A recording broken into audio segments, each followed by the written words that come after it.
Namaste and peace. Good morning, my friends. I'm glad you're here today. Thanks for joining me.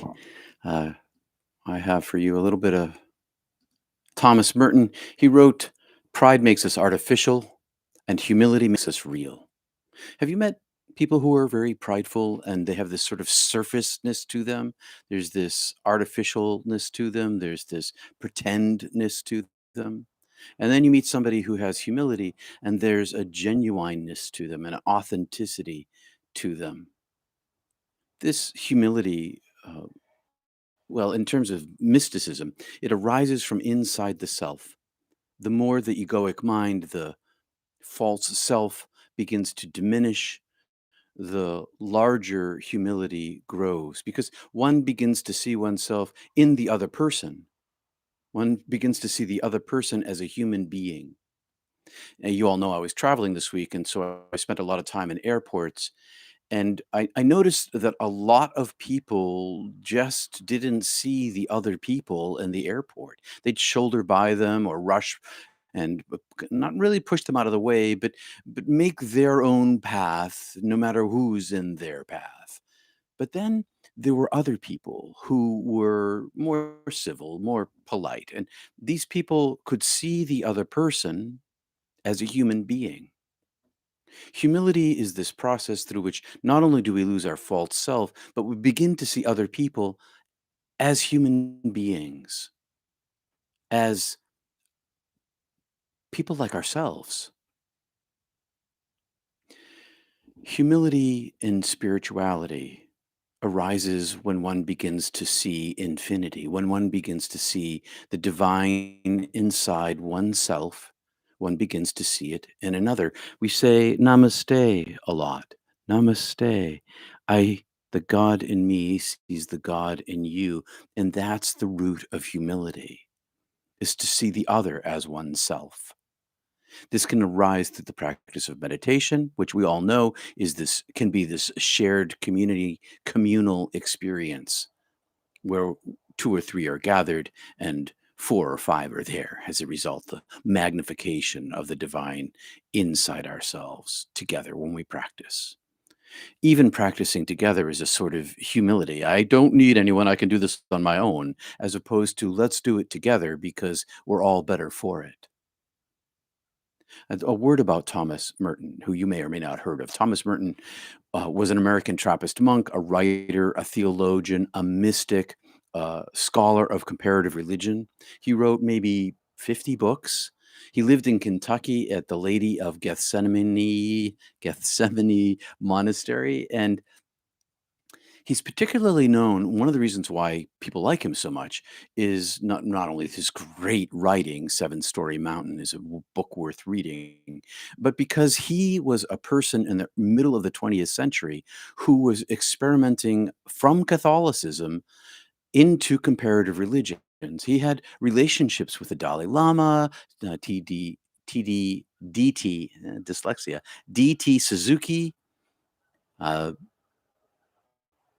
Thich Nhat Hanh, and a Buddhist monk named Bodhisattva. And he traveled extensively, even though he was a monk, and he met lots of people, and he studied and wrote books on Zen Buddhism, Confucianism, Taoism, and how Christianity related to them. He's totally worth reading if you get the chance, Thomas Merton. And I'll end with what I began with. He has many, many great quotes. This one is: "Pride makes us artificial, and humility makes us real." Let's do a little bit of realness together. But I'll say hi to folks.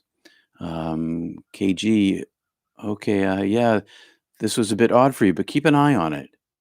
Yeah, keep an eye on it. It's a good idea. Let it be. Don't try to grasp it. Just try to experience it. We could talk about that a little bit at some point. Good morning, Wendy, in lovely Vermont. I'm glad to be back too. Um, Sorry about yesterday. I was supposed to show up for the Zoom, but I couldn't because I was flying in an airplane because my flight got canceled. My second flight got canceled late on Monday. So thanks for putting up with that. All right, my friends, thanks for liking and subscribing. Good morning, Kate. Hi, Kitya. Thanks for joining me here this morning. KG, it's somewhat distracting. I don't know how to feel about it. Yeah, it is distracting. I find it's an after effect for me from my near death experience, this constant state of deja vu where I experience my life just before I experience it.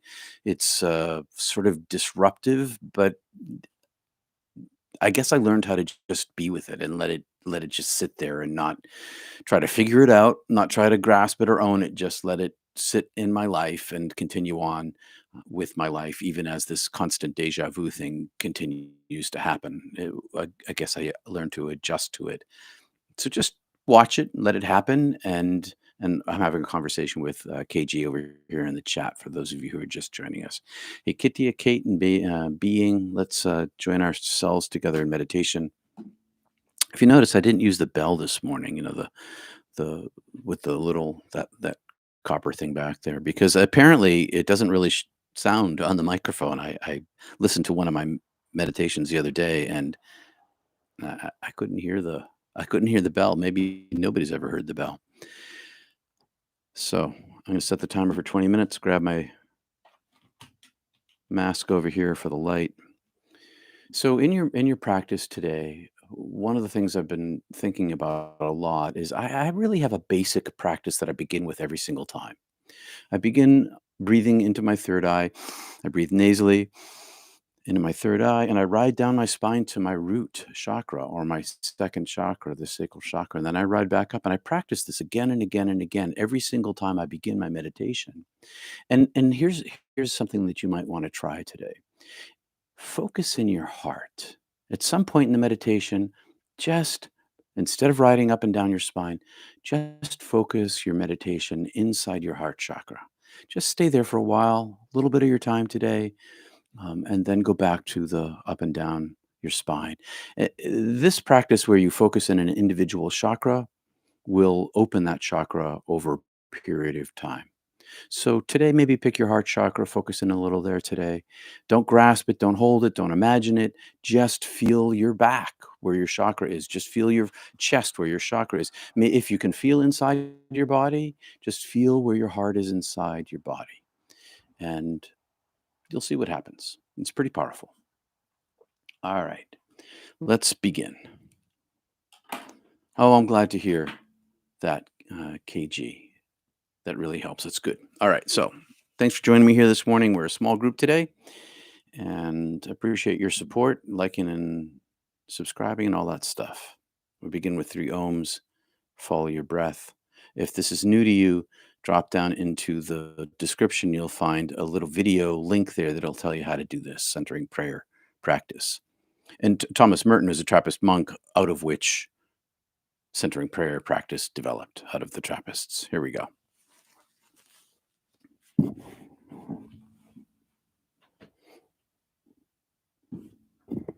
Settling in.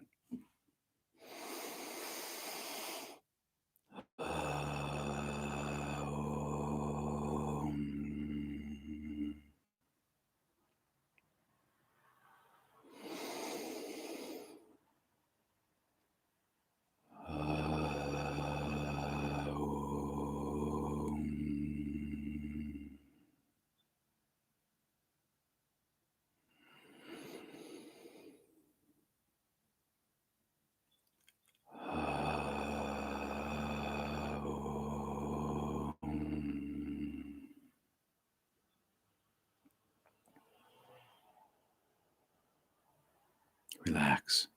Follow your breath. When your mind wanders, return to your prayer word, to your mantra.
Peace and love, everybody. Thanks for being here this morning with me.